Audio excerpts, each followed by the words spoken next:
हमारे YouTube channel एकता समाचार को सब्सक्राइब कीजिए, शेयर कीजिए, बेल के बटन को दबाएं और हमारी नई नई खबरें देखें। धन्यवाद।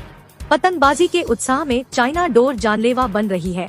आज सागवाड़ा उदयपुर मार्ग के नजदीक एक बाइक सवार युवक चाइना डोर की चपेट में आ गया, जिससे उसकी जान खतरे में पड़ गई।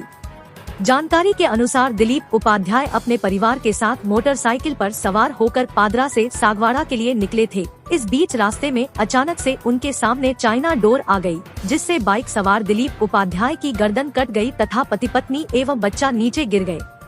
घटना पर पीछे से आ रहे परिवार ने दौड़कर मदद की और घायल युवक को पंडित दीनदयाल उपाध्याय राजकीय चिकित्सालय में लाया गया, जहां घायल युवक को भर्ती कर उपचार किया गया। इस घटना में युवक को गर्दन पर 10 टांके लगाए गए।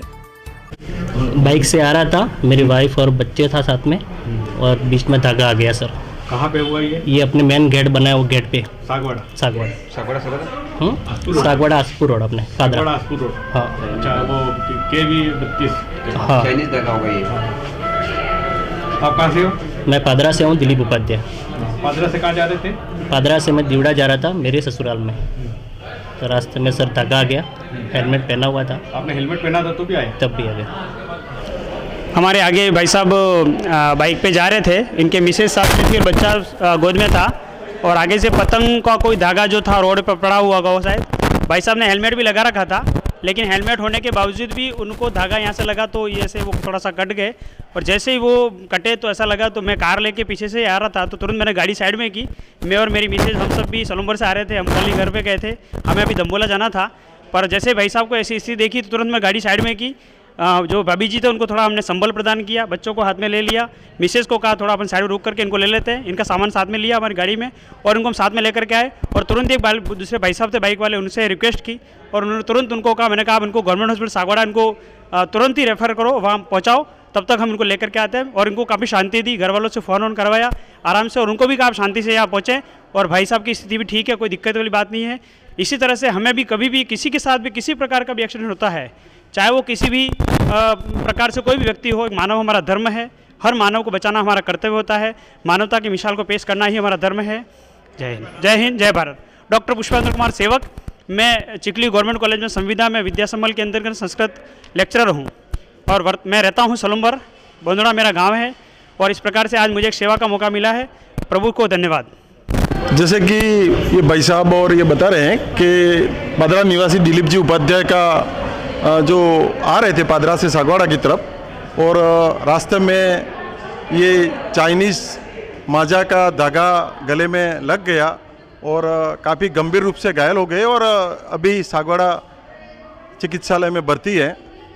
तो मैं वैसे तो सोशल मीडिया पे विगत 15 दिन महीने से बार बार लोगों को हिदायत देता रहता हूं और लिखता भी रहता हूं अन्य अलग अलग ग्रुपों में कि चाइनीज़ माजे का इस्तेमाल नहीं करें।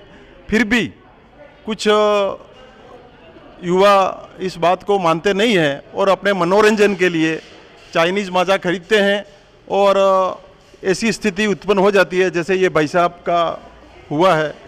तो मैं पुलिस और प्रशासन से विनम्र निवेदन करता हूं कि सागवाड़ा में बिकने वाले सभी दुकानों पे छापा मार करके चाइनीज़ धागे को जब्त किया जावे। साथ ही मैं सनातन धर्म के अनुयायियों से, हिंदू धर्म के अनुयायियों से, जैन धर्म के अनुयायियों से विनम्र निवेदन करता हूं कि हमारे किसी शास्त्र में इस चाइनीज़ बाजे का तो बात दूर रही, लेकिन पतंगबाजी का कोई जिक्र नहीं है। तो ऐसी स्थिति में ये पतंगबाजी जो हो रही है अपने मनोरंजन के लिए, और छोटे छोटे बच्चों की, लोगों की, आए दिन हम अखबारों में पढ़ते रहते हैं कि धागा लगने से जान चली गई। गत वर्ष खैरवाड़ा में भी एक युवा की मौत हो गई थी। अभी अखबारों में हमने पढ़ा सूरत में एक लेडीज़ की मौत हो गई, उधर गोधरा में एक लेडीज़ की मौत हो गई। तो इस तरह से ये जो भी चाइनीज़ धागे के कारण आए दिन हमारे यहाँ दुर्घटनाएं होती रहती है। तो मैं समाज सभी वर्गों से निवेदन करता हूँ कि समाज स्तर पर भी इसका बहिष्कार करे, प्रतिबंध लगावे। संक्रांति पे पतंग उड़ाने का कोई ऐसा रिवाज हमारे पूर्वजों का नहीं था, लेकिन ये बच्चे जो है अभी यहाँ मैं देख रहा हूँ सागवाड़ा में ही छत पे चढ़े हैं 15-20 बच्चे, और ऊंची आवाज़ में साउंड लगा करके जो है वो पतंगबाजी कर रहे हैं, तो यह एक फूहड़ता है। मैं तो इसको फूहड़ता कहता हूँ और इस पे रोक लगनी चाहिए, समाज स्तर पे भी लगनी चाहिए और पुलिस और प्रशासन का भी हमें सहयोग करके इन चीज़ों को ख़त्म करना चाहिए। ये हमारे किसी धर्म के अंदर ये पतंगबाजी का कोई जिक्र नहीं है। आज पुण्य का दिन है, इस पुण्य के दिन हम हज़ारों पक्षियों का मर्डर कर देते हैं। एक तरह से ये मर्डर है।